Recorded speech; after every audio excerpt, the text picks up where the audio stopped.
tonight I'm going to show you how to identify whether a graph is a function and to identify the domain and range.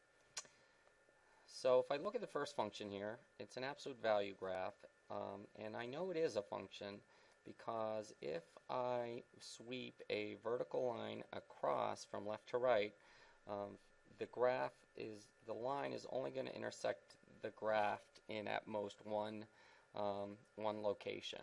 Whereas the ellipse here on the right, that is not a function, because if I move that same line over across the ellipse, you'll see that in two locations you're going to have the line intersected. So this is not a function.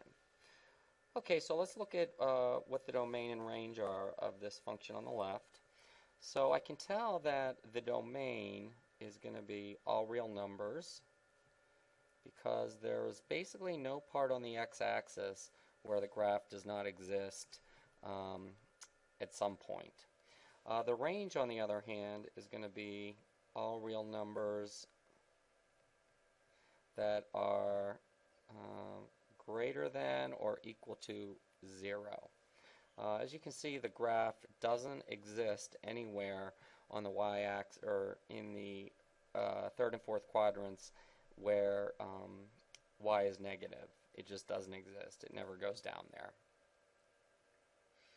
Okay, this next one here, not a function because it's going to fail the vertical line test.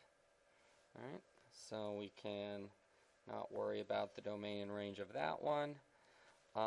This next one, let's see. Well, the domain is going to be all real numbers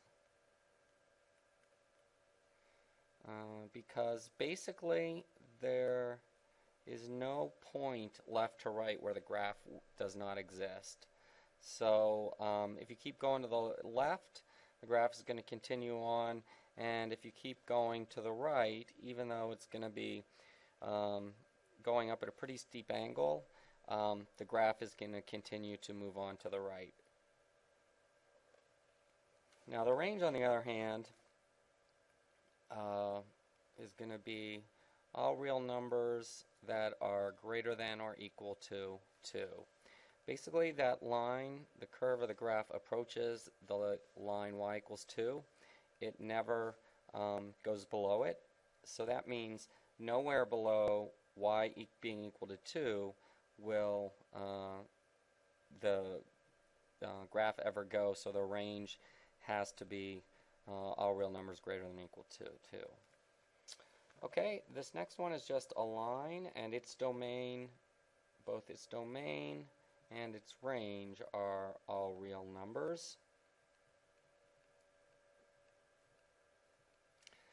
There's no point either on the x-axis or on the y-axis where the graph does not exist.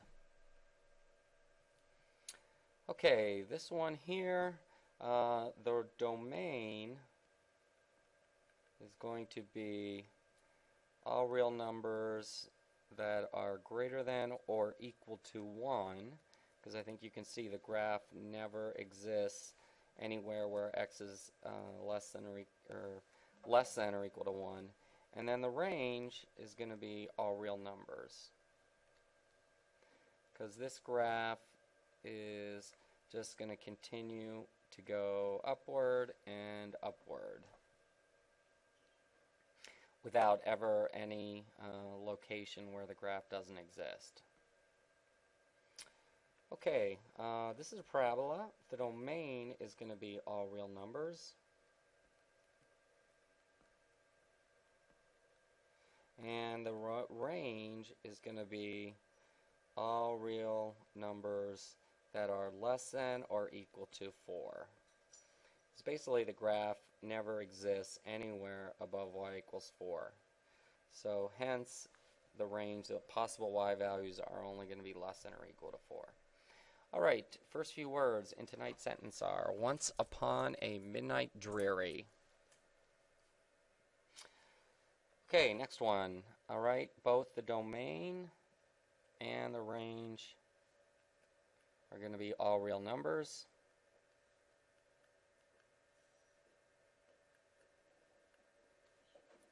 And then next one, both, let's see, the domain is going to be all real numbers greater than or equal to 0, and the range will be all real numbers greater than or equal to 0, because that's really the only place where the graph exists, where y is positive and x is positive. Next few words in tonight's sentence are, while I pondered weak and weary. Okay, next one. Let's see. So the domain is going to be all real numbers that are not equal to 1. Because basically the graph never, at no point does the graph go through the line y or x equal to 1. So it's everything except x being equal to 1. And the range is going to be all real numbers.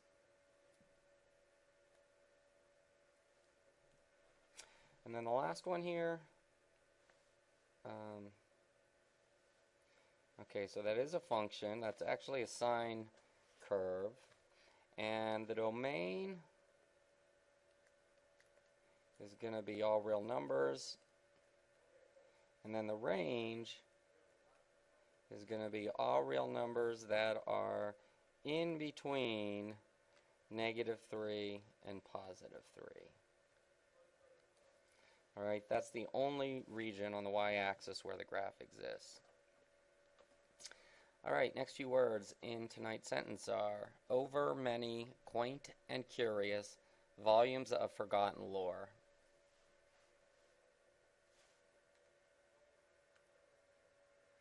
Alright, now I'm asked to evaluate some functions for a specific value. So all I need to do is take the value and substitute it into the function and do the math.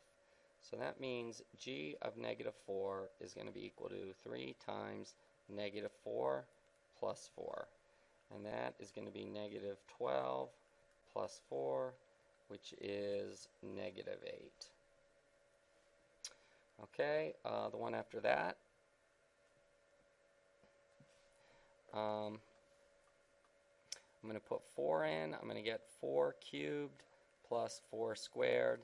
So that gives me 64 plus 16. And that means P of 4 is equal to 80.